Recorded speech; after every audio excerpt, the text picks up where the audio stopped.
4 چیزیں زندگی میں کبھی نہ چھوڑیں۔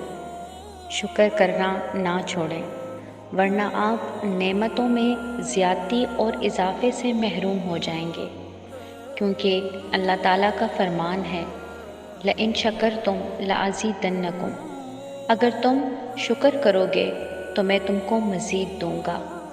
اللہ تعالیٰ کا ذکر نہ چھوڑیں، ورنہ آپ اس سے محروم ہو جائیں گے کہ اللہ تعالیٰ آپ کو یاد رکھے، کیونکہ اللہ تعالیٰ کا فرمان ہے فَاذْكُرُونِي أَذْكُرْكُمْ، تم میرا ذکر کرو میں تمہیں یاد رکھوں گا۔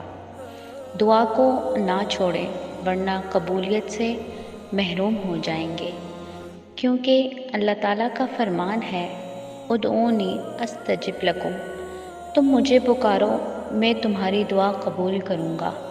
استغفار نہ چھوڑیں، ورنہ نجات سے محروم ہو جائیں گے، کیونکہ اللہ تعالیٰ کا فرمان ہے وَمَا كَانَ اللَّهُ مُعَذِّبَهُمْ وَهُمْ يَسْتَغْفِرُونَ، اللہ تعالیٰ ان کو عذاب دینے والا نہیں ہے جب کہ وہ استغفار کرتے ہوں۔